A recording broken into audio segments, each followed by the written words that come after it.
À Boston, la neuroscientifique Gaëlle Desbordes s'intéresse à l'action de la méditation sur une petite région du cerveau particulièrement impliquée dans les troubles de l'humeur et de l'anxiété.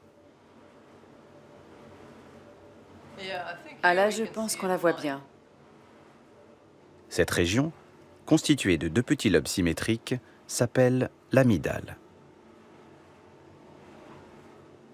L'amygdale, c'est une partie du cerveau limbique qui est donc impliquée dans les émotions. Donc l'amygdale est souvent décrite comme le centre de la peur ou de l'anxiété ou de l'angoisse. Les personnes qui souffrent de troubles d'anxiété ou de traumatisme ont eu plus d'expériences qui engagent l'amygdale, donc l'amygdale a grandi. Et l'une de mes hypothèses, c'est que les effets sont réversibles.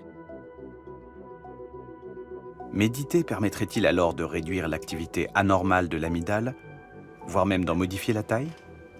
Pour le savoir, Gaëlle Desbordes propose à des patients dépressifs de participer à un stage de 8 semaines de méditation. Elle les fait passer sous scanner au début et à la fin de l'entraînement. Vous allez voir des phrases apparaître sur l'écran et vous allez devoir réagir en fonction de ce qu'elles représentent pour vous. D'accord? Ça va? Alors vous pouvez aller vous installer dans le scanner. Sur l'écran placé devant leurs yeux, les patients voient défiler des phrases symptomatiques de leur état psychique. Le genre de phrases qu'ils ne peuvent pas s'empêcher de ruminer en permanence pendant leur crise de dépression.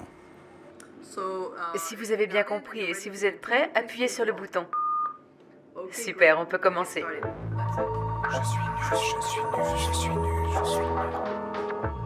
Ils doivent laisser les mots résonner en eux pendant 20 secondes avant d'essayer de s'en libérer totalement. Un exercice a priori tout simple, sauf quand l'amygdale ne fonctionne pas normalement. Au moment où on leur demande de laisser aller, l'amygdale va rester active trop longtemps, ce qui est l'une des caractéristiques du trouble dépressif.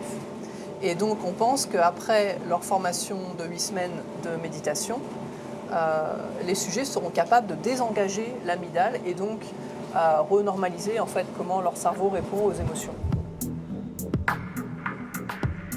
Dans son groupe de contrôle, chez des sujets en bonne santé, Gaëlle a constaté que 8 semaines de méditation réduisent effectivement l'activité de l'amygdale. Elle espère à présent mettre en évidence le même phénomène chez les personnes souffrant de dépression. On pourrait ainsi scientifiquement démontrer que la méditation modifie la structure même de notre cerveau, ou du moins de certaines aires cruciales pour notre santé. Le but de ces études neuroscientifiques, c'est d'avoir des données qui démontrent l'efficacité de ces interventions à base de méditation, mais aussi par quels mécanismes elles fonctionnent, et peut-être aussi de prescrire des interventions de méditation comme une forme de thérapie qui soit reconnue, qui soit validée scientifiquement, déterminer combien de temps les gens doivent pratiquer, est-ce qu'il est nécessaire de le faire tous les jours, est-ce qu'il est nécessaire de le faire pour une durée déterminée ou pas, c'est ce qu'on espère pouvoir démontrer dans les années à venir. Quand le programme de Gaëlle Desbordes sur l'amygdale livrera ses résultats définitifs, cela permettra d'améliorer encore la prise en charge des patients et de traiter durablement les troubles dépressifs. Gaëlle et son équipe espèrent en effet découvrir comment entraîner efficacement son cerveau pour qu'il puisse corriger par lui-même certains de ses dysfonctionnements. Depuis l'IRM, on a découvert qu'il y avait également des changements qui pouvaient exister dans le cerveau après avoir pratiqué. Donc des changements qui ne sont pas uniquement un changement d'état pendant la méditation, mais un changement anatomique ou fonctionnel dans le cerveau qui dure, voire même qui devient la nouvelle norme de fonctionnement.